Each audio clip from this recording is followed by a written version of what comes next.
The night my father told me I wasn't half the woman my sister was, the cheap chandelier over our dining table wouldn't stop flickering. It buzzed and dimmed and came back to life over and over, throwing these jumpy shadows across the walls, like the whole house was nervous. The smell of roasted chicken and garlic hung in the air. My mother had set the table with the good plates, the ones she only brought out when my older sister, Alina, was home. Not for me. Never for me. I sat at my usual spot, second from the end, next to the empty chair they always kept for guests. I pushed a piece of chicken around my plate and listened to my parents hang on every word Alina said. She was talking about her new business idea again, hands moving, eyes bright, voice loud enough to fill the room. Something about a consulting firm, helping small businesses grow their potential. My father laughed at every joke. My mother looked at her like the sun had finally decided to live in our dining room. They barely looked at me. I wasn't jealous of her success. That's the part no one ever believes. But it's true. I was just tired. Tired of being the background noise in my own house. Tired of trying to catch scraps of attention like a dog under the table. Tired of pretending it didn't hurt. At one point, my mother turned to me without really turning. Her eyes slid over me for half a second. "And what about you, Maya?" she asked, like she had to remember I existed. "Still doing design?" The way she said design made it sound like I'd told her I collected stickers for a living. I swallowed. "Yeah, I've picked up some new clients, actually. There's this gym downtown." My father cut in, waving his fork. "You should talk to your sister, Maya. She's working with real businesses now. Serious people. Not just small jobs. You could learn something from her." Alina took a sip of water, pretending not to notice the way my shoulders tensed. "I'm sure she's doing fine, Dad," she said. "We're just in different lanes." It was supposed to be kind, I think, but it just sounded like another reminder that I was always on the side road while she cruised on the highway. Dinner went on like that, story after story about her classes, her plans, her upcoming launch. Every time I tried to speak, the conversation moved past me like water slipping around a stone. Then, somewhere between the salad and dessert, my father put his fork down with a soft clink. He wiped his mouth slowly with his napkin, like he was preparing for something important. He turned his full attention on me for the first time that night. "Maya," he said, and there was this strange calm in his voice that made my stomach drop. "I'm going to be honest with you, and I hope you understand it comes from a place of love."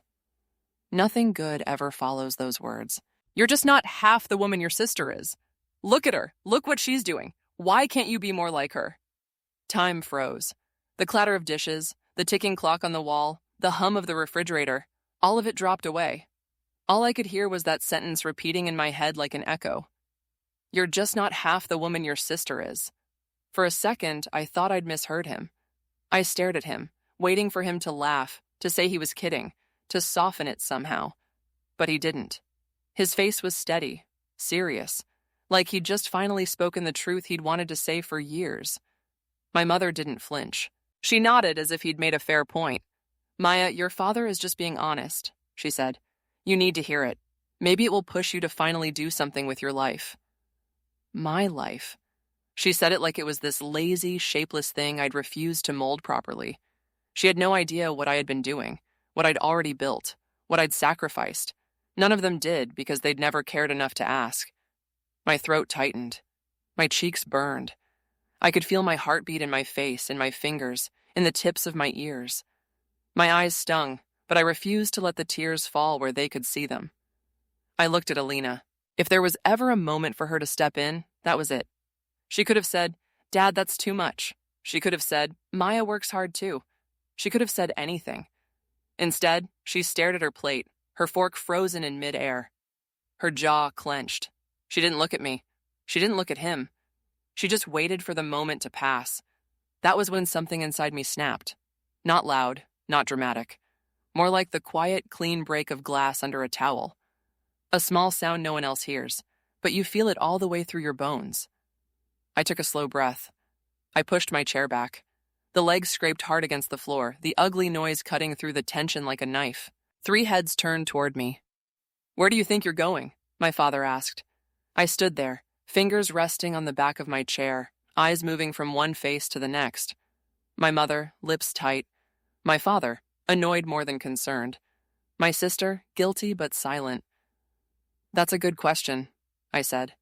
My voice sounded strange to me, steady, calm, because I'm done sitting here pretending this is normal. They had no idea that this was the last time they would talk to me that way. They thought they could shame me into becoming more like her. What they didn't know was that they'd just given me every reason I needed to shut them down. But to really understand what happened that night, you have to know how we got there. I was born 3 years after Alina. She was the golden child before I even had teeth. People love to say things like, "We love our kids equally." But in my house, equality was a story they told guests, not a reality we lived. When we were little, it started with small things. Her drawings went on the fridge. Mine went into a drawer to keep them safe, my mother would say. They disappeared and were never seen again.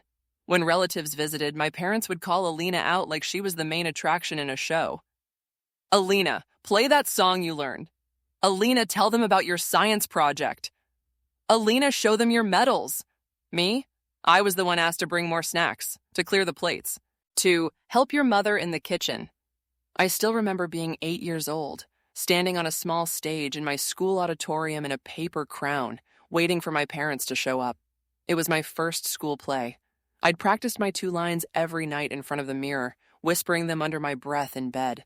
I had this big, wobbly excitement in my chest all day, thinking my parents would finally see me doing something special. I scanned the audience from the stage, blinded a little by the bright lights, but still trying to make out faces. Moms with cameras, dads waving, grandparents clapping even before the kids spoke. There were 2 empty seats in the middle of the 3rd row, the ones I knew were supposed to be theirs. They stayed empty. After the show, when they picked me up, my mother had her phone in her hand, smiling as she scrolled. "Sorry, honey, your sister had a competition," she said. "We couldn't miss that. You know how important it is." She didn't ask how the play went. She didn't ask if I had fun. My father just patted my shoulder lightly and said, "Next time, okay?" As if there would be a next time they'd bother to show. Years went by like that. Every report card I brought home was fine, good, or okay. Every report card Alina brought home was amazing, incredible. You're making us so proud. If I got an A, my parents would nod and maybe say, "Keep it up." If she got an A, we went out to dinner. There was cake afterward, pictures, social media posts. I would sit across the table from her in those restaurants, watching her cut into her dessert while my mother took another photo. "Smile, Alina. We'll send this to Aunt Rachel. She'll be so proud." Sometimes they'd turn the phone toward me and say, "Maya, get in the picture too." But when the photo got posted, the caption never mentioned me. It was always, "So proud of our girl," with Alina tagged and emojis filling the rest. When we got to high school, the gap between us only grew. Alina was a force of nature. Student body president, debate captain, straight A student, involved in 3 clubs, maybe 4. Teachers knew her name before she even joined their classes. I was the quiet one. The girl near the back of the room with a sketchbook half tucked into her notebook. The girl who did fine on tests but never made waves. The girl you might like if you got to know her, but no one really bothered to. I found something I loved, though. Design. It started with simple things, drawing logos for imaginary companies, redesigning the covers of books I liked, filling pages with color schemes and typefaces I copied from magazines.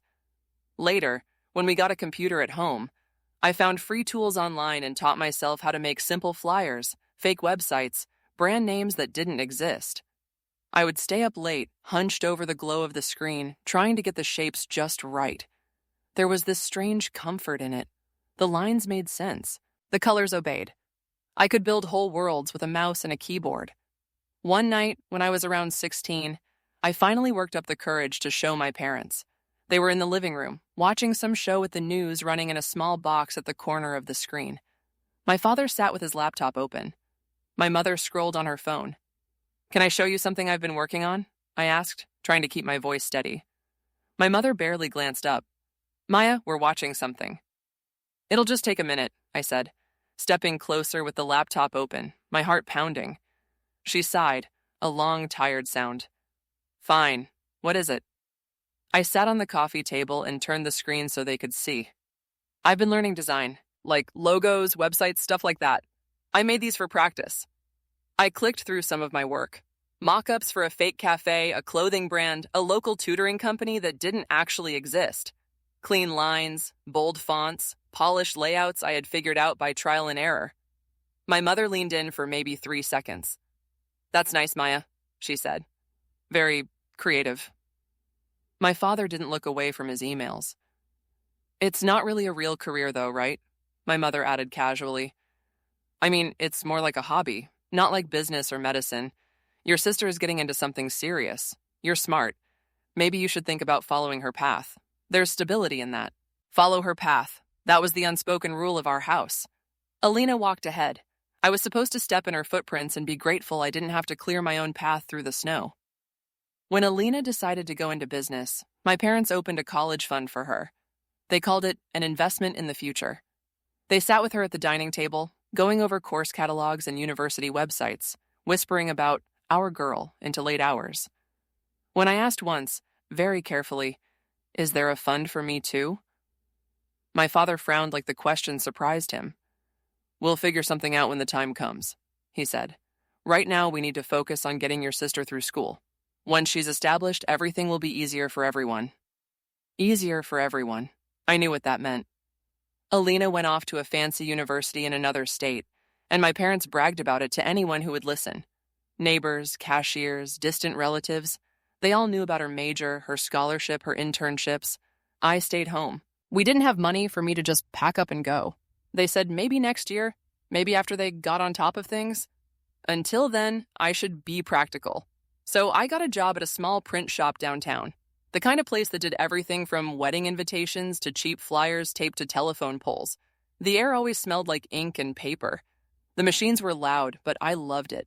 My boss, Mr. Harris, was this gruff guy in his late 50s who always had a pen behind his ear and pretended he didn't care about anything. But he cared. He noticed things. He noticed me. One slow afternoon, I was working on a design for a local bakery that needed a new menu. I was so focused I didn't hear him walk up behind me. He cleared his throat and I nearly jumped out of the chair. "Relax," he said. "I'm not going to bite you. Let me see what you're doing." I moved aside a little. He studied the screen, his brows furrowing. For a second, I panicked, thinking he hated it.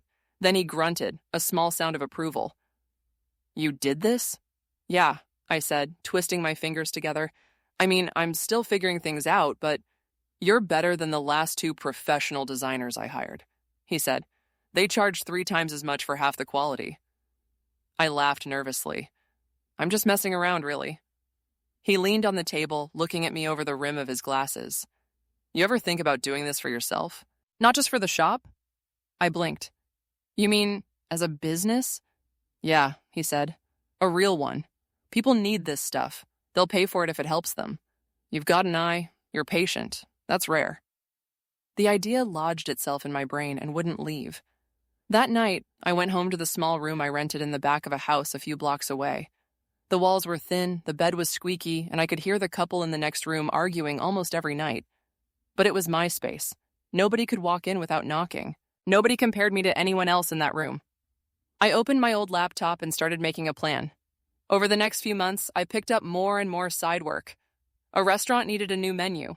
A hair salon needed a logo. A local tutor wanted a small website. I undercharged, way under what I should have been asking, because I was scared they'd say no. But they didn't. They recommended me to their friends. Slowly, a portfolio began to grow. One evening, I thought, maybe this is the time to tell my family. I hadn't moved out of my parents' house yet at that point. I was still sleeping in the same room I'd had since I was 10, with faded posters on the wall and a window that never quite closed all the way during winter. We were having dinner, just the 3 of us, because Alina was still away at college. My father was talking about her internship. My mother was scrolling through photos she'd posted, smiling proudly. I waited for a pause in the conversation. It felt like trying to merge into traffic on a busy highway. "Hey," I said, clearing my throat. "So I wanted to tell you something. I've been working at the print shop and it's going really well. My boss thinks I could maybe start my own little design studio at some point. There are these grants for small businesses in the city, and I've been reading about how to apply. I actually have a portfolio now. Real clients, real projects. If I keep saving and maybe get a grant, I could..." My father held up a hand, stopping me without even looking at me. Maya, he said, it's good that you're keeping busy. But let's be realistic. Business is about people. It's about presence, confidence. Your sister has that. You're quiet. It's just who you are. That's not a bad thing, but it does limit what you can do. My mother nodded, chewing slowly. You'd be better off helping your sister when she starts her company. You can do the pictures and online things, and she can be the face of it. It makes more sense. Combined, you two could be strong. I don't want to just be your help, I said, the words slipping out sharper than I'd planned. My father frowned. There's no shame in supporting someone. Your sister is going places. If you stand next to her, everyone wins. Everyone except me, I thought. But I swallowed the rest of my words because I knew how this went. Any pushback turned into you're ungrateful or you're being dramatic. I had no energy left for that fight. Months later, the real betrayal hit me like a car I didn't see coming. Alina came home for the summer. My parents acted like the house had been asleep and only woke up when she walked through the door. They made her favorite meals. They asked about every detail of her life, her professors, her classmates, her projects. One afternoon, I was walking down the hallway and heard my name. I paused, back pressed to the wall, just before the living room doorway. She's good at the design part, Alina was saying, and I have the business plan. If we combine it, we can apply for the grant together. I'll handle the pitch. You know she doesn't like talking in front of people anyway. My father made a satisfied sound. Exactly. We'll make sure everything goes through your name. It'll look stronger on paper. Investors will take you more seriously. Don't worry, we'll tell her she's part of it. But on the documents, it should be your company. It's just practical. My mother laughed softly. Maya will understand. It's all for the family. All for the family. I stood there, staring at the pattern in the hallway rug, my heartbeat roaring in my ears. I felt like the floor had disappeared. They weren't just ignoring me anymore. They were planning to take what was mine, my work, my idea, my chance, and dress it up as our dream, as long as my name was kept small, quiet, and optional. That night, I confronted them. We were in the kitchen. My mother was stacking plates. My father was rinsing cups. Alina scrolled on her phone by the counter. I heard you, I said. My voice shook, but I forced it out. This afternoon, in the living room. My father set a glass down too hard, and it clinked against the sink. What are you talking about? You're going to use my portfolio, I said, looking at Alina. My designs, my work. Put it under your name for the grant. Make it look like your agency. You didn't even plan on asking me. You were just going to, inform me after the fact? My mother wiped her hands on a towel, not quite meeting my eyes. You're overreacting, Maya. No, I said. I'm reacting the exact right amount. We're just trying to build something stable, my father said. We know your sister can secure funding. Investors see her and they believe in her. You don't like being in the spotlight anyway. This way, everyone wins. Everyone except me. Again. It's my work, I said, my voice breaking on the last word. You didn't create it. You didn't stay up until 3 a.m. learning it. You didn't deal with angry clients or last-minute changes. You just decided my effort belongs under someone else's name because she makes you look good. Alina finally looked up from her phone, arms folded over her chest. It's not a big deal, Maya, she said. I was going to cut you in. You'd be part of it. You're making this into something it's not. I stared at her. It matters whose name is on the papers. It matters more than you want to admit. She rolled her eyes. You always do this. Turn everything into some big personal attack. We're offering you a place in something bigger, and you're acting like we're stealing from you. You are stealing from me, I said quietly. They didn't see it that way. Of course they didn't. When you're used to being given everything, taking a little more doesn't feel like theft. It feels like a natural extension of your life. So by the time that dinner came, by the time my father said I wasn't half the woman my sister was, it wasn't a one-time insult. It was just the clearest, loudest version of everything they'd been telling me for years. After I pushed my chair back that night, after I told them I was done pretending any of it was normal, I went to my room and closed the door. I sat on the edge of my bed, staring at the wall, my suitcase half visible under the frame. I stayed like that for maybe 10 minutes, not moving, barely breathing. Then I stood up and pulled the suitcase out. I packed like I was on autopilot. Clothes, laptop, hard drive, sketchbooks, a folder with printed copies of my best work, my passport, a small envelope of cash I'd been hiding away, just in case. My mother appeared in the doorway halfway through, arms crossed. "What are you doing?" she asked. Her voice was sharper now, more angry than concerned. "I'm leaving," I said, folding a sweater. "I don't know where yet, but I'm not staying here." "Don't be ridiculous," she snapped. "Where are you going to go? You think the world out there is going to treat you better than your own family? You're being childish." I zipped the suitcase and looked at her fully. "Maybe the world out there won't treat me better," I said. "But at least out there, if someone tries to use me, I'll see it coming. It won't be dressed up as love." Color rose in her cheeks. "We've done everything for you. We gave you a home, food. You're ungrateful." "You gave me a roof and comparisons," I said. "I'll figure the rest out on my own." I walked down the hallway with the suitcase rolling behind me. My father was still at the table, staring at his hands. Alina stood nearby, arms folded, tense. "You walk out that door, don't expect to come running back when things get hard," my father said. I stopped at the doorway. "I don't expect anything from you anymore," I said. "Not support, not belief, not even respect. That's the problem. I'm done begging to exist in this house." I stepped outside. I thought I would break down as soon as the door closed. I thought I'd crumple on the porch and sob. But I didn't. Not then. I stood in the cool night air for a long moment, listening to the distant sound of cars, the chirp of insects, the soft hum of the streetlights. Then I picked up my suitcase and walked.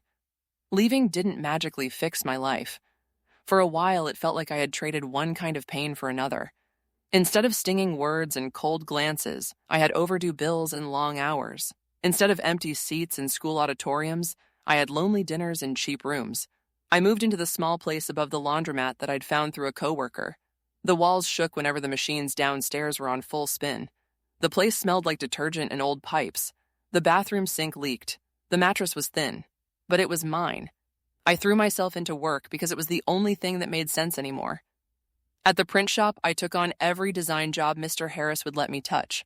Outside of it, I hunted for clients like my life depended on it. Because in a way, it did. I made flyers and left them at coffee shops. I joined online groups for local businesses and offered new business deals. I answered every email at any hour. I redid my own website 3 times until it looked the way I wanted clients to feel when they saw it. Clean, confident, professional. There were nights I came home and sat on the floor with my back against the bed, staring at the ceiling, completely drained. Nights when a payment was late and I wasn't sure if I'd make rent.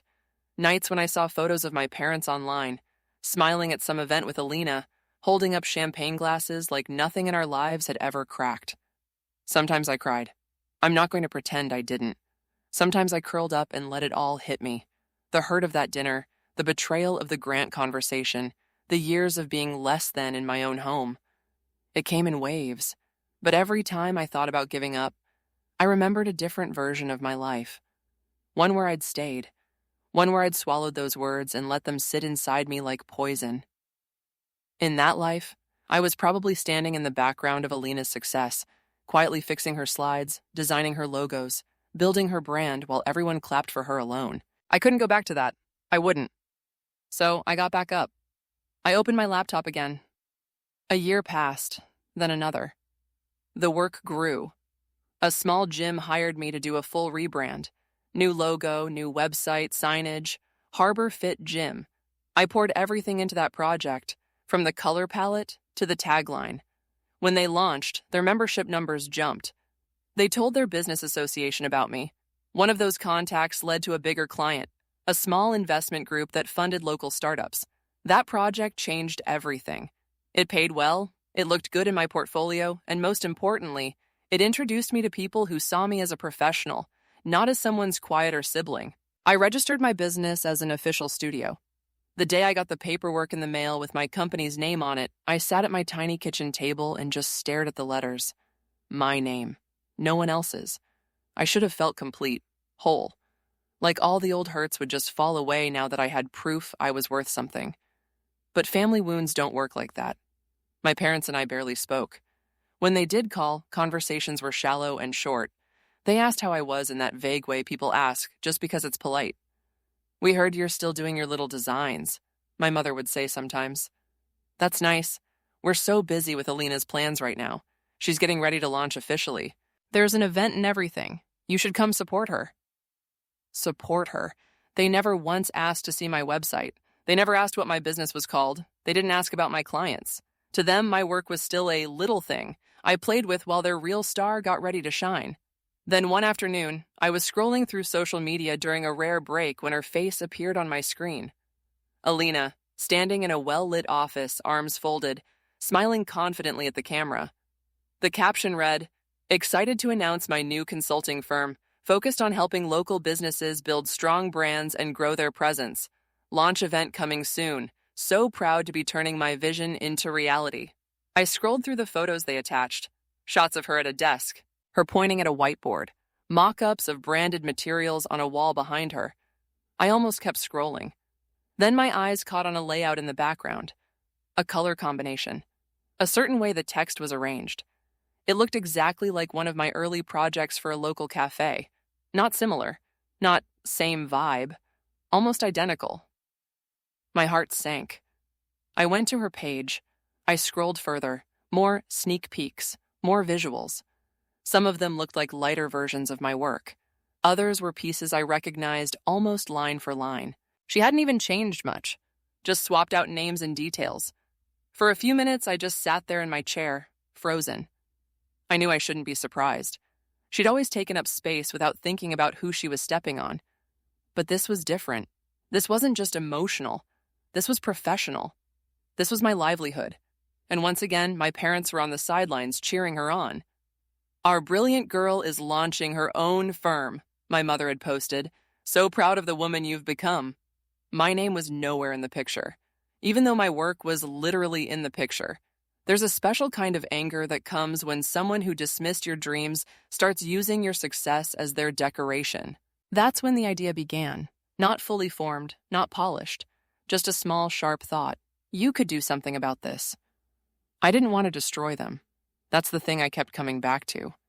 As angry as I was, part of me still didn't want to be the villain in the story. I didn't want to be the bitter sister taking cheap shots from the shadows. If I did anything, it had to be clean, honest, built on truth, not spite. So I started with facts. I dug into everything I could find about Alina's upcoming launch. The event details were everywhere. My parents had made sure of that. Date, time, sponsors, speakers, partners. Then there was a smaller detail most people overlooked: the venue. She was moving into an office in a newly renovated building downtown. I recognized the address. One of my clients had looked at spaces there months earlier. Through that client, and through a real estate agent he introduced me to, I learned something interesting. The building's individual units were for sale. Some were already owned. Some were still on the market, including the exact office suite Alina was getting ready to lease. I sat in that real estate office, my hands folded in my lap as the agent went over the numbers. The unit wasn't cheap. Buying it would eat a huge part of my savings. It would mean pressure, risk, long nights, maybe more cheap dinners and fewer safety nets. But then I remembered my father's voice. "You're not half the woman your sister is." I thought about 8-year-old me in that school auditorium, 16-year-old me being told my passion wasn't a real career, me at the kitchen door, listening to them plan to use my work without my name, and grown me, sitting in a small office, reading an online post where my work was silently hanging in the background of my sister's big announcement. I signed the papers. I became the owner of the very space my sister was about to build her empire in. She had no idea. For a while, it felt almost surreal watching everything play out from the shadows. The property management company handled the lease with her. They kept my name off the day-to-day paperwork, just like they did for any landlord who didn't want to be hands-on. She moved in. She painted the walls. She put up her frames and her whiteboards. She stood in that space and posed for pictures, talking about how it was hers. And in a way, it was. She put work into it. She believed in it. But beneath all of that, under the fresh paint and new furniture, underneath the pretty fake plants and shiny lamps, was a simple legal truth. I owned it. I could have left it there, just that quiet satisfaction. But then more things started to surface. A business owner I'd worked with sent me a message one day. "Hey, weird question," she wrote. "Is this you? This new consultant I met showed me some examples of her work, and it looks a lot like what you did for us." She sent screenshots. They weren't just inspired by my designs, they were copies, the same fonts, the same structure, same pattern of icons, even the same phrasing in some cases, cleaned up just enough to claim as new. I asked a few more of my clients if anyone else had approached them. Some had seen her ads. The story was always the same. She was using my style, and sometimes my actual work, as proof of what she could do. That's when my anger finally found its shape. I reached out to one of the local business associations I'd worked with for the HarborFit project. They were helping put together her launch event, positioning it as a boost for the local entrepreneurial community. We met in their office. Two representatives sat across from me. One older man in a blazer and a woman in her 30s with kind eyes and a laptop open in front of her. I laid everything out. Not like a rant, not like a messy explosion, just a timeline. I showed them my portfolio, I showed them the dates, I showed them Alina's promotional materials, the images that clearly overlapped. I pointed to the places where my designs and her examples lined up almost perfectly. They exchanged looks. "I'm not here to tell you to cancel her event," I said. "I'm not trying to ruin anyone's life. But I thought you should see this. Because if you're promoting her as a branding expert at a community event while she's using someone else's branding work without credit, that's a problem for everyone." They asked what I wanted. For a moment, I didn't have an answer. What did I want? An apology? From them? From her? From my parents? A public confession? Pointless. You can't force remorse. It either shows up or it doesn't. What I wanted deep down was something simpler. To be seen. To have my work connected to my name, not erased in service of someone else. "I want the chance to present my side," I said finally. "Not as some drama, not as a feud, as a professional. Let people see both of us. Let them hear our stories and judge the work for themselves." They hesitated. No event organizer wants conflict on stage. But in the end, the woman with the laptop nodded. "It might actually make for a stronger program," she said. "Two perspectives, two journeys. We can frame it as sisters in branding." They thought they were building a heartwarming story. In a way, they were. Just not the one my family expected.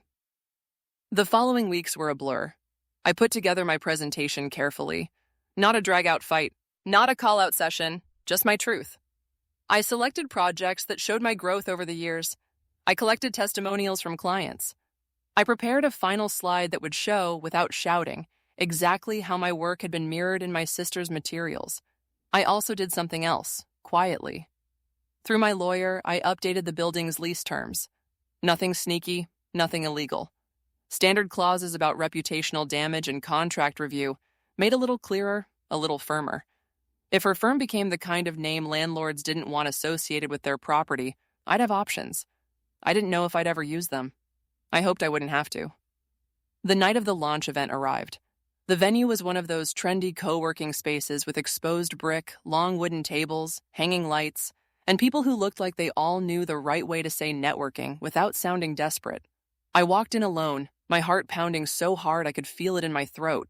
My outfit was simple. Black dress, clean lines, nothing flashy. I held my head a little higher than usual. I saw my parents before they saw me. They were near the front, talking to a man in a suit. My mother's hands moved as she spoke. Her face lit up. My father's smile was wide and proud, the same way it had been at every one of Alina's accomplishments since she could walk. Alina stood between them in a sleek blazer, her hair perfectly styled, a drink in her hand. For a moment, an old feeling rose in my chest. Smallness. The sense that I was the extra, the mistake, the background piece to their main picture. Then she turned her head and our eyes met. Her smile faltered. "Maya?" she said, the words slipping out of her like she'd seen something she didn't believe was real. My parents looked over. My mother's eyes widened. My father's jaw clenched. "What are you doing here?" he asked. No warmth, no surprise that I might be there to support, just accusation. "I was invited," I said. "There's a panel tonight. 2 sisters in branding," I think the email said. Before they could process that, the event coordinator hurried over. He was all energy and smiles, hands already reaching out for a handshake. "Maya, glad you made it," he said. "We're so excited to have both of you speaking. A family of entrepreneurs. That's a story people will love." My mother blinked. "Both of them?" "Yes," he said, turning to them. "You must be the proud parents. 2 successful daughters in the same field. That's rare." My father opened his mouth. closed it, and looked at me in a way I'd never seen before. Confused. Unsure. Well, he said after a moment, forcing a smile, Alina runs a firm. Maya does some small design work. The coordinator laughed lightly. From what we've seen, that small design work has made a big impact. HarborFit, the Riverstone rebrand, that's her. People are still talking about those. I watched the realization flicker in my father's eyes. A name he recognized. A project he'd seen mentioned in the news once that he hadn't connected to me because he'd never bothered to look. Alina shifted her weight, her jaw tight. The panel was set up on a small raised platform at one end of the room. 2 chairs, 2 microphones, a screen behind us. People filled the chairs in front, some standing along the walls. The hum of quiet conversations floated in the air, mixing with soft background music. Our parents sat in the front row. Alina and I took our places on stage. The lights were warm on my face. My palms were a little sweaty, but my voice felt steady somewhere deep inside my chest, waiting. The moderator started with easy questions. How did you get into branding? What do you like most about working with small businesses? What challenges have you faced as women in this field? Alina answered smoothly. She was good at this. She talked about studying business, about seeing a need in the market, about leadership and growth. When it was my turn, I didn't try to match her energy. I just told the truth. I started out at a print shop, I said. I didn't have funding or connections. I had a computer, an internet connection, and a lot of nights when I couldn't sleep. So I taught myself. My first clients were tiny. A bakery, a tutor, a small gym. They trusted me, and I took that seriously. Over time, those projects grew into something bigger than I expected. I know how it feels to be underestimated. Most of my clients know that feeling too. I think that's why we work well together. There was a murmur of approval in the crowd. The questions went on. I could feel my parents watching, could almost imagine the lines on my father's forehead deepening with every example I gave. Then the moderator smiled and said the line I'd been waiting for. We've heard that you've both worked on some similar types of projects. Would either of you like to show some visuals of your favorite work? I'd love to, I said. The lights dimmed. The screen behind us lit up with my first slide, my business name, my logo.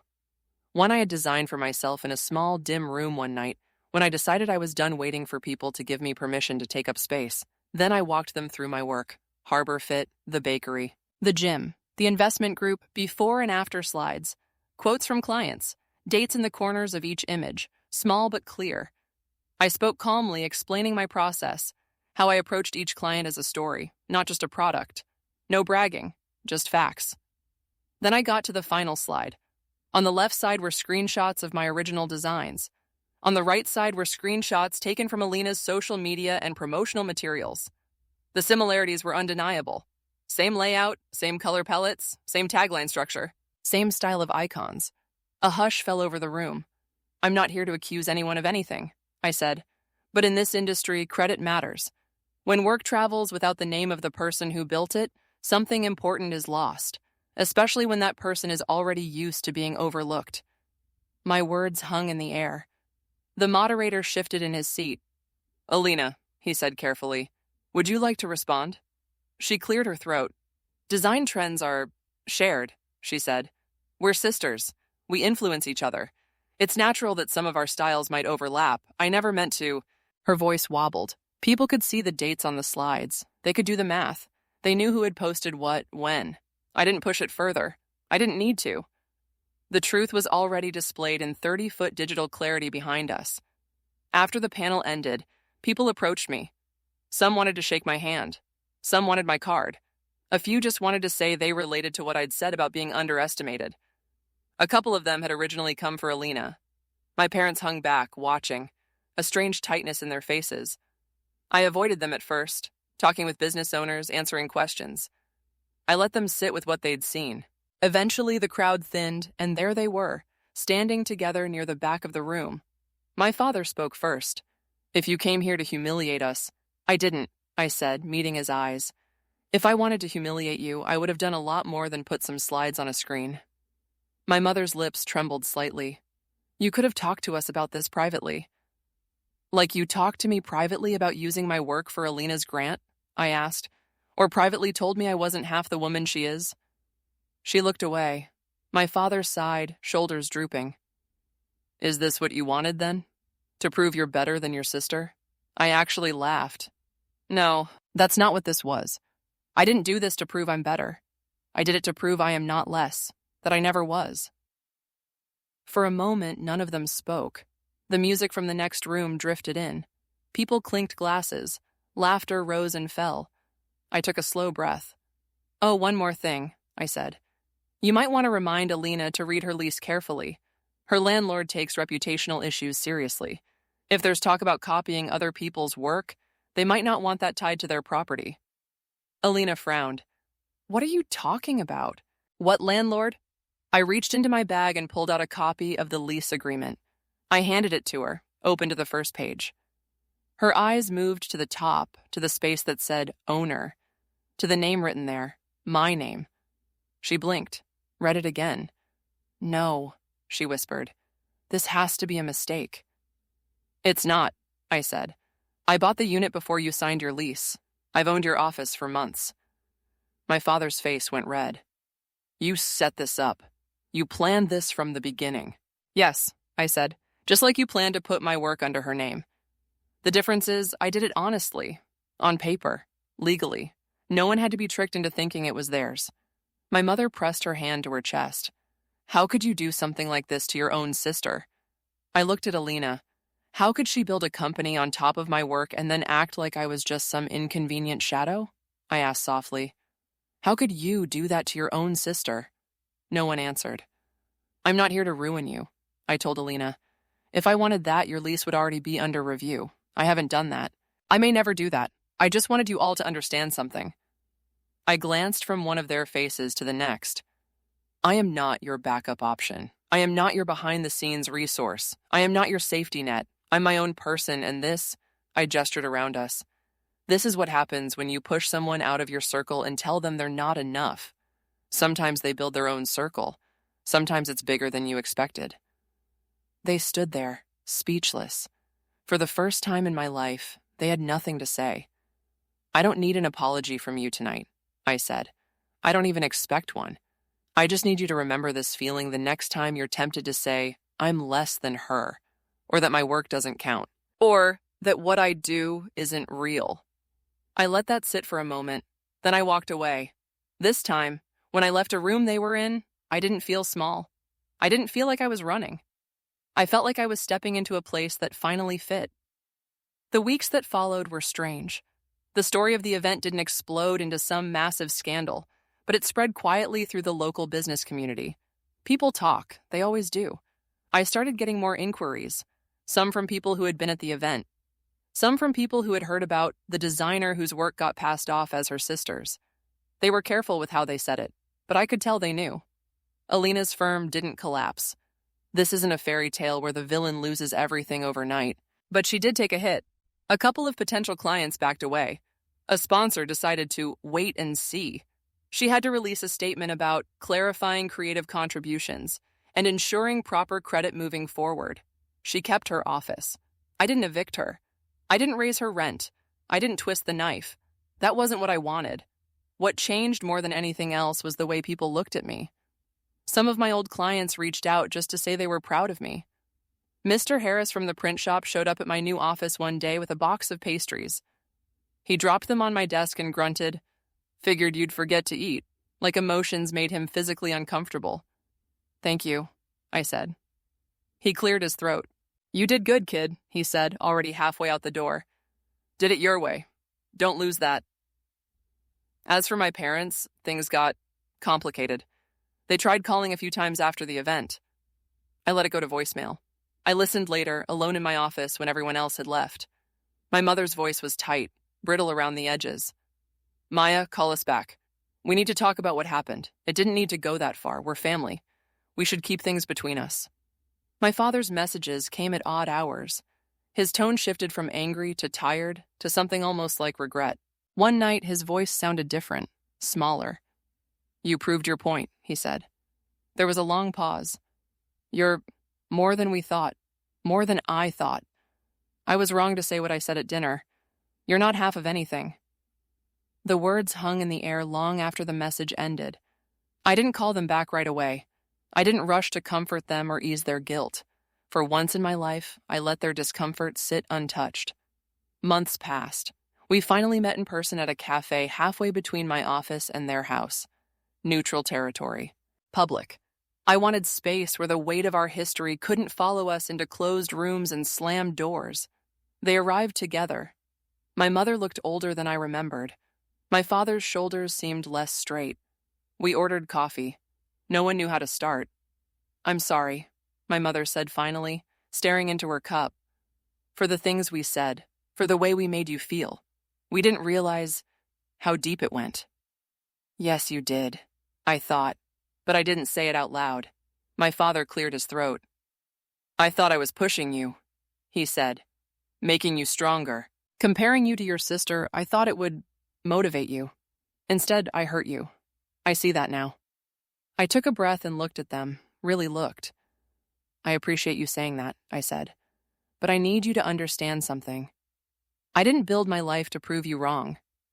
I built it because if I hadn't, I would have disappeared. I would have lost myself completely trying to be what you wanted." My mother's eyes filled with tears.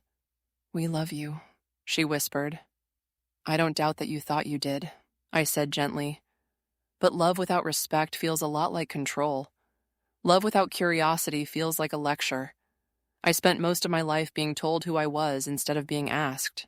They had no reply. "I'm not here to fix your guilt," I continued. "I'm not here so you can feel better about how things turned out. I'm here to decide what role you get to have in my life from now on. Respect is the minimum, not a reward, not something I earn by acting a certain way. The minimum." We talked more. There were apologies. There were excuses. There were moments of honesty I never expected to hear. Some of it helped. Some of it didn't. We didn't walk out of that cafe as a healed family. We walked out as three people who finally saw the cracks in the story we'd been telling ourselves. Things with Alina settled into a strange truce. We text sometimes. She sends me referrals when a client needs something more design-heavy than she's comfortable handling. I send her clients when they need a kind of consulting I don't offer. When we're in the same room, we're polite, careful. We talk about work, the weather, neutral topics. We don't talk about the night of the launch. We don't talk about the lease. We don't talk about the years when she watched our parents overlook me and said nothing. But there's an understanding between us now. She knows I won't stand in her shadow again.